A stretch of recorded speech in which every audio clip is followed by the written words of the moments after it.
responsibilities. Everybody somewhere between the ages of 18 and 25 will serve 3 months of basic training and understanding in a kind of civil defense.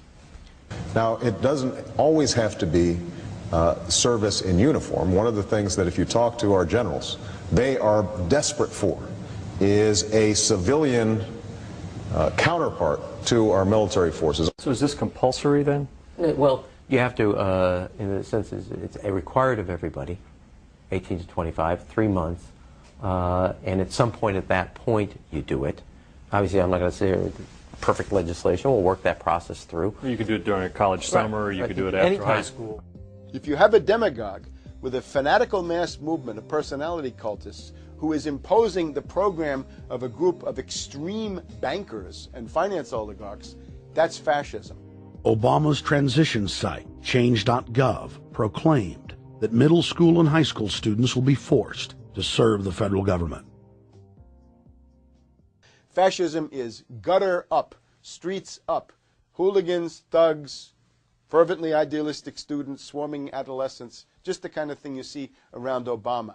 The way you get a population to enslave itself when the police and the army are no longer enough to do that. So I think that's if you're a left liberal, it's time to open your eyes to that. All young Americans between the ages of 18 and 24 will be conscripted into a paramilitary domestic security force. If Obama has his way, adults and seniors will also be forced into other forms of service for the betterment of the homeland. Number 3, disarming the American people. Obama operatives in the Congress have introduced more than 10 bills that would end the Second Amendment as we know it. H.R. 1022 would allow the new Attorney General Eric Holder the dictatorial power to ban any gun he wishes at will. In 2008, before the Supreme Court, in the D.C. gun ban case, District of Columbia versus Heller, Holder argued for the complete disarmament of the American people and that only the military should own firearms. H.R. 257 would ban all youth shooting sports, including YMCA and Youth Olympic shooting clubs. H.R. 45 would force all gun owners to undergo federal psychological screening, registration, and testing to keep their firearms. White House Chief of Staff Rahm Emanuel has proposed the extrajudicial banning of any American on the fraudulent no-fly list from owning any firearm. That is, if you are on the no-fly list because you are known as maybe a possible terrorist, you cannot buy a handgun in America. Over 25,000 Americans are added each month to the no-fly list, which numbers over 1 million people who have not been charged or convicted of any crime. It's a case of mistaken identity for a 5-year-old boy from Normandy Park. He had trouble boarding a plane because someone with his same name is wanted by the federal government. King 5's Mimi Jung is live at SeaTac Airport to explain. Mimi. Lori, it's hard to believe that a 5-year-old could be considered a threat, but that's exactly what happened here at SeaTac last week when Matthew Gardner showed up for a flight to LAX. As 5-year-olds go, Matthew Gardner is about as harmless as you can get. But when he and his mom checked in for their flight at SeaTac last week, Matthew was considered the criminal. If you're on that no-fly list, your access to the right to bear arms is canceled because you're not part of the American family. You don't deserve that right. There is no right for you if you're on that terrorist list. And even though this Matthew Gardner is only in kindergarten, TSA workers still conducted a full-blown search. They searched all of our belongings. They took everything apart piece by piece. Nadia Counter says it wasn't easy being treated as a possible threat to national security. I picked up my child to give him a hug and tell him, you know, it's okay, we're doing fine. And they reported to me that I was not allowed to touch him. He was a security risk, and they had to research me to make sure that I had not obtained any materials from him. Number 4, massive restrictions on the First Amendment guarantee of free speech. The President, Congress, and the FCC have announced plans to not only curtail speech on talk radio and newspapers, but to also regulate speech on the Internet through the Orwellian-named Fairness Doctrine. The Obama machine is also pressuring Congress to pass draconian hate speech laws. that will eviscerate the First Amendment. Number 5, they plan to further federalize health care so that the government can dictate what kind of care citizens receive. Modeled after the British system, this includes rationing care and restricting what procedures the handicapped and elderly are eligible for. Number 6, Obama is already pushing to expand the Department of Defense budget and to station more U.S. troops overseas to encircle Russia, China, Iran, as well as setting up bases in Africa under the pretext of humanitarian aid, and dominate and occupy Africa through AFRICOM. So we're taking your phone call, seeing what you think of Barack H. Obama. Is he a Judas goat? Is he a front man? Is he a betrayer? Let's go to Anthony in Georgia. Anthony, what's your take on Barack Obama?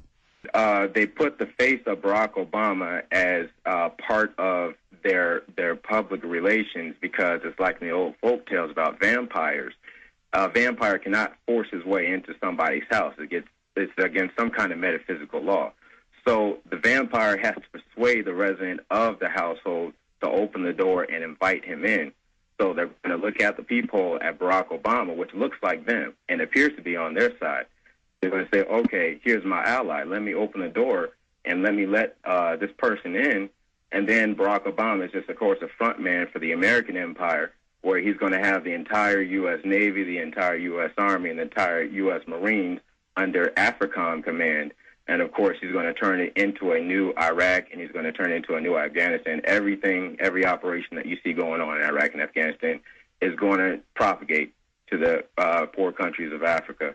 And well, sir, I agree with you. Sir, I agree with you. They're looking to the people. They see a handsome, smiling African face.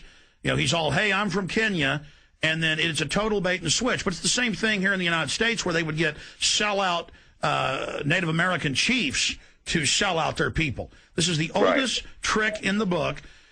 And he can also pacify the most downtrodden minority groups in the United States. And he's saying, hey, get ready for sacrifice. Get ready to lose your standard of living. They're like, yay, I love Obama. They could never get away with this with a John McCain. Obama basically does a couple of things. One is, again, this idea, kick the Chinese out of Africa. Kick them out of Sudan where they get oil. Kick them out of Zimbabwe where they get raw materials. Start a civil war in Congo, another big source of raw materials.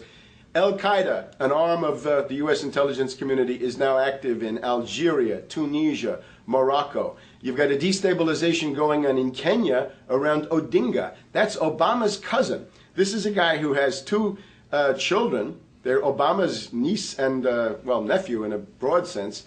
And one of them is named Raul, and the other one is named Winnie, after Winnie Mandela, who did the necklacing and political assassinations in South Africa. So this Odinga is essentially a CIA destabilizing operation in Kenya, and he's got a Odinga Islamic Alliance to crush the Christians in Kenya, but this also reaches into Ethiopia, it reaches into Uganda, Congo, Tanzania, and a whole bunch of other countries in that region. So all of Africa is a battlefield in flames between the U.S. and the Chinese, with Obama leading the charge to kick the Chinese out for geopolitical reasons. Number 7, radically expand federal control over family farms and ranches through the Animal ID and Premises ID system. Number 8, accelerate the merger of the United States with Canada and Mexico under the Security and Prosperity Partnership. He is also accelerating the transfer of remaining federal authority to unelected quasi-governmental bodies like the World Trade Organization.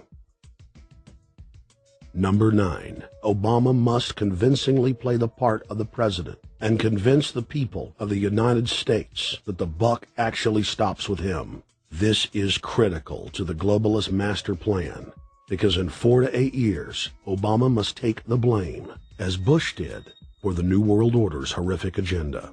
At that point, the elite will put a new puppet in the ceremonial seat of power and build him up as the savior, only to tear them down again. And so the process is repeated over and over. For their program to work, it is essential that the people not learn that the presidency is now nothing more than theater, because if they did, the people would stop looking at the pawns and start looking for the king. through this system of deceit.